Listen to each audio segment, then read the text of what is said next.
Donc, merci à Marc, merci Vincent de m'accueillir. Donc, je vais et je mets le chronomètre en 15 minutes, présenter les cas d'usage autour de deux technologies, IoT et blockchain. On en parle de plus en plus et on parle de les combiner. Mais la question qui est importante, c'est bien sûr pour quelle valeur métier.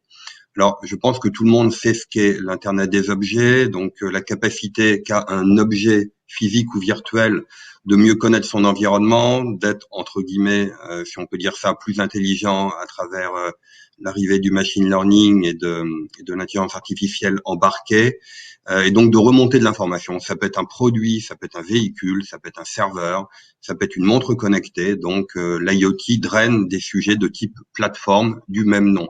La blockchain draine des sujets de type réseau de confiance, comme l'a dit Marc. Partout où il y a un manque de confiance, où il y a un besoin de transparence et de traçabilité, et surtout de sécurité, d'immutabilité, eh bien, on met en place des réseaux blockchain, et chez IBM, comme l'a expliqué Marc, ce seront des réseaux de type privé, où chacun sera authentifié, les nœuds et les utilisateurs, ce qui nous différencie bien évidemment d'une blockchain publique, type Ethereum, où l'authentification est gérée complètement différemment. Donc nous, dans l'industrie, on a besoin de coupler les deux technologies. Pourquoi? Parce que ces objets communicants, qui peuvent être des machines, des véhicules, vont avoir besoin de la blockchain pour asseoir un certain nombre de cas d'usage autour de la vérification, l'authentification des données. C'est-à-dire que l'objet va lui-même communiquer avec le réseau. Il sera comme un utilisateur. Et à ce titre, le problème de son authentification devrait être démontré, le problème de la véracité des données qu'il va émettre. Pourquoi un objet communiquerait, comme l'a dit Marc? Parce que le container va indiquer que la température a soudainement baissé pour déclencher le contrat d'assurance. Mon véhicule connecté, mon véhicule autonome demain, pour envoyer automatiquement une transaction ou donner l'état des réparations qui ont été faites par le garagiste, qui permettra de remplir le logbook qui va devenir contractuel. Donc il y a énormément de cas d'usage et autour des objets connectés de type véhicule, on comprend très bien. Alors, les cas d'usage, on a tendance à les regrouper en plusieurs familles. Ils couvrent toutes les industries. Alors, il y a une étude, et je me permets de vérifier, oui, une étude du BCG qui est sortie récemment. Je vous invite à regarder sur le web, qui décrit 5 grandes familles de cas d'usage. Donc, tout ce qui est suivi des opérations et visibilité. Donc là, on va trouver tout ce qui est tracking, par exemple, de containers, enregistrement des opérations pour la logistique. On aura les cas d'usage autour de tout ce qui est provenance et authentification. Est-ce qu'un asset est bien celui qu'il prétend être? Est-ce que les données cliniques qu'on va mettre dans le registre sont bien vérifiées? Est-ce que les pièces détachées, les pièces critiques qu'on assemble dans un avion ou un véhicule ont bien été testées conformément? Et on verra, je parlerai d'un cas chez un de nos clients dans quelques instants. Troisième famille de cas d'usage, tout ce qui est interaction machine to machine. Typiquement dans les smarter cities où le véhicule autonome va communiquer avec les éléments de signalisation. Donc cette communication se fera de manière automatique et bien sûr se pose la question de l'identification, l'authentification et la protection des données personnelles. L'échange d'énergie dans les smart grids, c'est également un cas d'usage autour de l'interaction machine to machine. Et je terminerai avec deux catégories, tout ce qui est service et monétisation de la donnée, donc les serrures intelligentes, je regarde mes notes, la recharge des véhicules, la monétisation de la donnée aussi, c'est des cas d'usage importants. Quand on va entraîner des données sur le machine learning pour des algorithmes, il faut qu'on ait transparence sur ces informations. Si c'est l'objet qui détecte une situation suite à une prise d'image automatique, et bien dans ce cas-là, il faudra aussi avoir des preuves que l'on va stocker quelque part. Donc 5 grandes familles de cas d'usage. Alors, autour de l'IoT, c'est simple, les devices sont à gauche. On parle de device démocratie, c'est-à-dire les devices vont pouvoir communiquer les uns avec les autres, s'échanger de l'information. Il faut qu'ils soient authentifiés, il faut qu'ils soient bien sûr identifiés, authentifiés. Il faut qu'ils puissent émettre de l'information, parfois en automatique. En général, ça passe par les plateformes IoT qui sont en mode cloud, ou pas d'ailleurs, qui peuvent être installées localement. Et à un moment donné, cette plateforme IoT va se connecter au réseau blockchain de manière à donner une partie de l'information. Et c'est le smart contract qui fera le lien entre les deux, qui permettra de faire cette notion de filtre, d'agrégation, de vérification, avant d'enregistrer dans l'histoire de la blockchain l'élément que l'on veut enregistrer. Ça peut être une température pour un container, une action qui a été faite sur un véhicule, une action critique, par exemple, de reset d'un calculateur sur un véhicule est important. On doit le tracer. Hein, ça peut peut-être occasionner un accident, etc. Donc, il va y avoir en général une intégration. Et, comme dit mon ami Marc, j'ai prévu un slide d'architecture, mais je vais me forcer à pas le montrer, mais il y aura une intégration entre une plateforme IoT et une plateforme blockchain qui vont échanger à travers des API en mode synchrone, asynchrone, des données. Voilà le principe général. Alors maintenant, je vais m'intéresser à un cas particulier. On va restreindre un petit peu la discussion. Un cas qui est public. Un de nos grands clients a témoigné récemment. Et donc, ce que je vais dire est complètement public. Donc, le client Renault sur un projet de traçabilité, de conformité véhicule en usine. Et donc, il suffit d'aller sur YouTube et j'ai mis le lien. Et vous verrez que une personne de Renault, donc VP Supply Chain, témoigne de ce projet. Alors, la traçabilité et la conformité d'un objet comme le véhicule, c'est pareil pour un hélicoptère ou un avion, ça se prête particulièrement bien à la blockchain. Parce que vous avez un cycle que l'on voit à gauche qui est très séquentiel, et vous avez à droite un cycle qu'on va plutôt avoir en étoile, où avec des droits, on va pouvoir accéder aux informations que l'on veut mettre dans le réseau de manière sécurisée. Ces informations, c'est celles qui sont demandées par la législation sur, par exemple, des pièces critiques que l'on va assembler pendant un process de manufacturing. Eh bien, il faut que chacune des pièces ait été testée par les sous-traitants. Les pièces sont ensuite testées les unes par rapport aux autres, ce que j'appellerais un test d'intégration. Eh bien, le résultat des tests doit être certifié, il doit être archivé, il doit faire l'objet d'un certificat de mise en production de la voiture.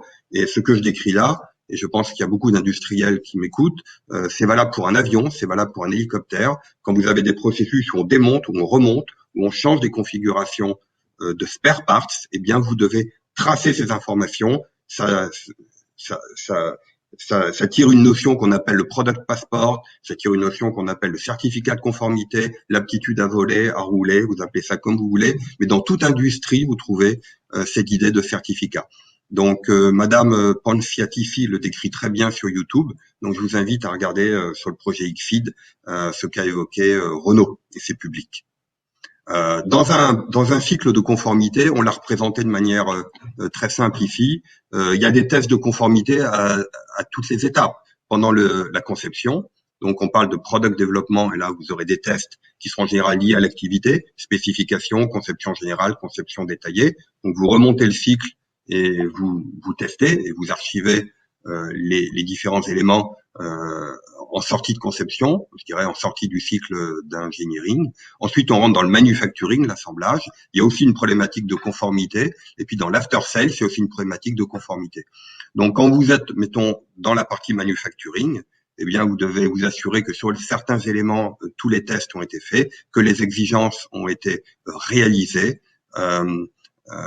et que, donc test unitaire, test d'intégration, et bien sûr, partage des éléments. Hein, puisqu'il faut qu'à tout moment, on ait une vision, je dirais, allez, j'emploie le terme, une sorte de jumeau numérique de la voiture, si on prend le cas d'une voiture, qui montre peut-être pas sur 4000 pièces, mais sur 80-100 organes critiques, que tout est vert à un moment donné, et que tout a été testé unitairement, tout a été testé de manière intégrée, c'est-à-dire tel tableau de bord va sur tel châssis, et donc la personne en usine l'a bien fait, et à ce moment-là, elle confirme automatiquement que les informations sont avérées, et ça rentre dans la blockchain. Et donc, vous allez avoir mais si le test est pas bon, ça rentre quand même avec un test partiellement pas bon, mais qui pourrait être mis à jour un peu plus tard, et donc de manière complètement asynchrone. Et c'est ça qui est intéressant. Tout le monde est connecté au réseau et voit comment ces pièces sont intégrées dans le reste du véhicule. Alors, il faut savoir que dans la législation dans le monde automobile, dans les années qui viennent, la communauté européenne, mais ça c'est très poussé par les anglo-saxons également, il faudra aussi avoir des certificats de conformité pendant ce qu'on appelle la phase d'opération. Le cycle de vie d'un objet, comme la voiture, c'est aussi des changements chez le concessionnaire, chez le garagiste. Quand vous resetez un calculateur, ça peut être important. Imaginez sur un avion, on l'a également sur les opérations de maintenance. Donc, il va falloir descendre dans les configurations de manière très, très fine.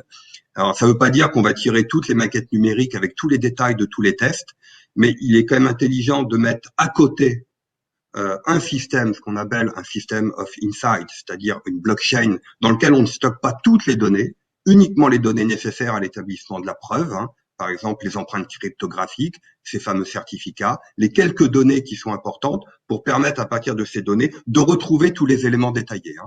Si on sait qu'il y a eu un problème parce qu'un test a mal été fait sur un équipement industriel, eh bien, à partir d'une baseline, d'un numéro de version du code embarqué, on va retrouver dans le design ce qui a peut-être mal été testé. Donc, c'est ce que j'appelle le phénomène toile d'araignée. Une blockchain, ça sert à relier des ID entre eux. C'est ça qui est intéressant. Souvent, on me demande, doit-on mettre toutes les données dedans? Bah non, surtout pas. C'est pas fait pour. On ne met que des identifiants en général ou quelques données qui vont permettre d'accéder au reste du système. Et c'est en ce sens qu'il va falloir intégrer vos plateformes. Typiquement, si vous avez une plateforme IoT, une plateforme blockchain, bah souvent il y aura un point d'intégration à établir. Mais ce qui est très intéressant, c'est que vous serez sur un couplage faible et lâche. Vous ne serez pas sur une intégration forte. Et donc, les deux systèmes pourront être plus facilement maintenus avec le temps et évoluer sur des cycles différents.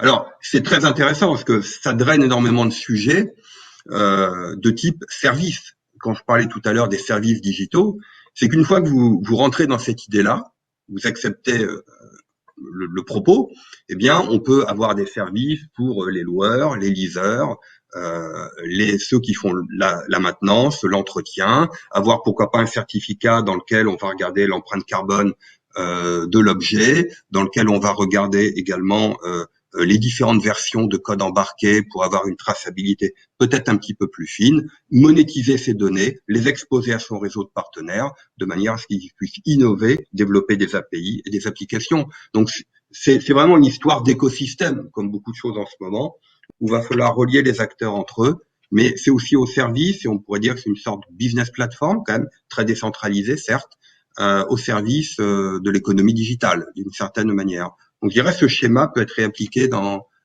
toutes les industries. Alors après, effectivement, ce qui va être intéressant, c'est quand vous avez un équipement à assembler, vous êtes un constructeur auto, mais ce schéma, rien de spécial. Il pourrait être appliqué à un avion, un hélicoptère, à une machine à laver chez Whirlpool.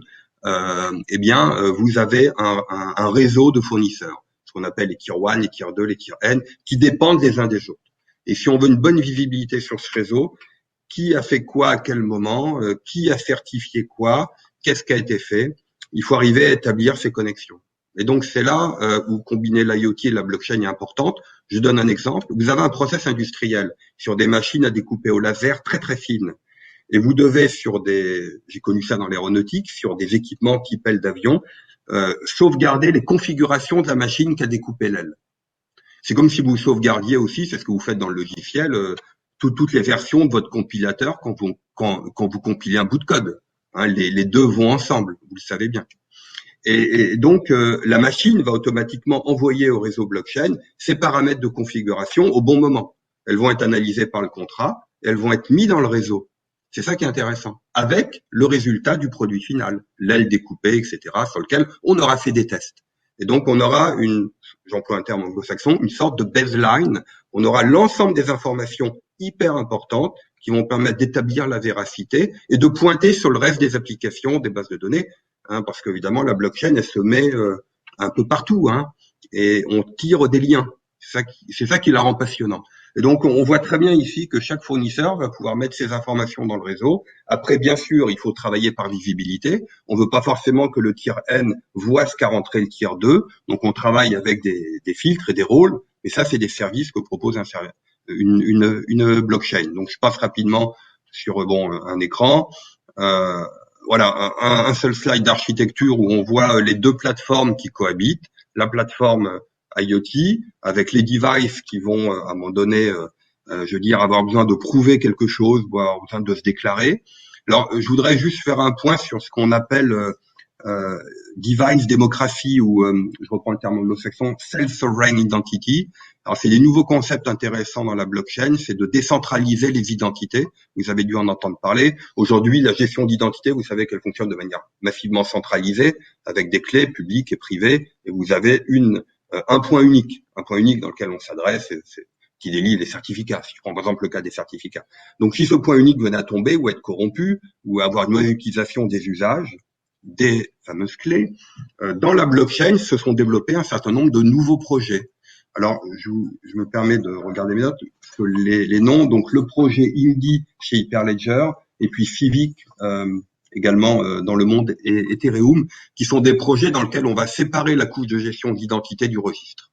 Et donc, en fait, vous allez garder vos données avec vous dans votre environnement, dans l'environnement de l'objet. Ça pourrait être sur le téléphone portable de l'utilisateur. Et par contre, uniquement les empreintes cryptographiques seront stockées dans le registre. Donc, c'est très intéressant pour une voiture autonome, par exemple, puisque elle, pour certifier son identité, elle pourrait très bien utiliser ce mécanisme-là. Donc, une partie embarquée dans le véhicule et une partie qui serait dans la couche de sécurité. Et en fait, à l'intérieur du réseau, chaque membre qui a besoin d'accéder ou de fournir un service à quelqu'un et de vérifier si c'est bien quelqu'un auquel il a attribué l'identité juste précédemment, eh bien, va utiliser un nœud particulier dans lequel il y aura ces empreintes cryptographiques. Alors ça remet en cause beaucoup de choses, mais c'est très intéressant puisque ça remet l'utilisateur au centre de la sécurité. Donc il y a beaucoup de littérature sur Indy, sur Civic, sur Uport également, qui sont des projets qui rentrent dans la famille de Self-Sovereign Identity, qui sont des questions qu'on doit se poser quand on a un objet évidemment de type IoT qui va se connecter au réseau. C'est évident. Donc il va falloir se poser ce genre de questions et comment on envisage l'identité, l'authentification avant de mettre des données dans le réseau. Voilà ce que je souhaitais partager. Voilà, donc je rends la main à Yacine et à Vincent. Et si vous souhaitez creuser le sujet, comme l'a dit Marc, beaucoup de littérature publique autour du projet Renault, et puis également un certain nombre de papiers clients que vous trouverez, des livres blancs sur les différents sites LinkedIn des participants IBM à cette session. Merci de votre attention.